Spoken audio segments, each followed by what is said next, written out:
22 वर्ष शिक्षकी पेशात राहिलेले सतीश मालेकर हे गेल्या अनेक वर्षांपासून चंद्रपूर शहरामध्ये सामाजिक क्षेत्रात सुपरिचित असं नाव आहे।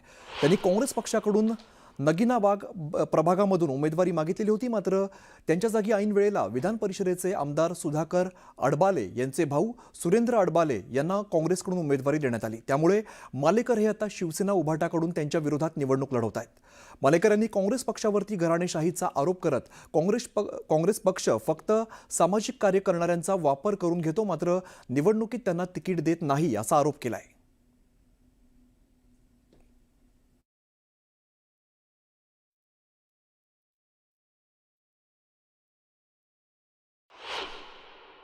सचिन सर, आपण सामाजिक कार्यकर्ते तुम्ही काँग्रेसकडे तिकीट मागायला गेले होते, काय कारण होती तुम्हाला देण्यात आली?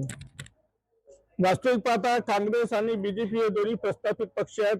हे दोन्ही पक्ष एकमेकांशी सेटलमेंट करतात आणि निवडून येतात।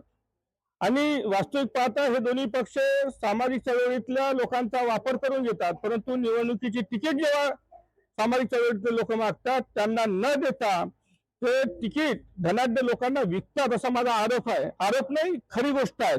आणि इतकंच नाही तर या आमच्या प्रभागातील जे काही शिक्षक आमदार आहेत, अडबाले सर यांनी निष्ठावंतांना डावलून, वास्तविक पाहता त्यांचा जो भाऊ आहे तो काँग्रेस पक्षाचा प्राथमिक सदस्य सुद्धा नाही आणि ते स्वतःला अपक्ष आमदार मानतात, स्वतःला काँग्रेसचा आमदार मानत नाही, परंतु त्यांनी तिकीट आपल्या स्वतःच्या भावाला दिली।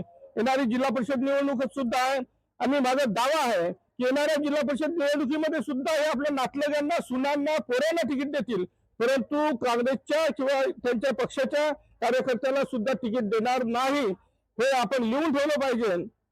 आणि सांगायचं म्हटलंच, मी शिवसेना, उद्धव बाळासाहेब ठाकरे आणि वंचित बहुजन आघाडीकडून मी उभा आहे। शिवसेनेकडून मी जेव्हा तिकीट मागितली तेव्हा याच आमदारांनी त्यांच्यावर दबाव आणला होता आणि सतीश मालेकरला तिकीट देऊ नये यासाठी प्रयत्न केला। निवडणुकीमध्ये फक्त नातेवाईकांना तिकीट दिली जाते आणि निष्ठावंतांना जेव्हा ते डावायला जातं असा आरोप मालेकरांनी केला आहे। हे दर्शक लोकमत, चंद्रपूर।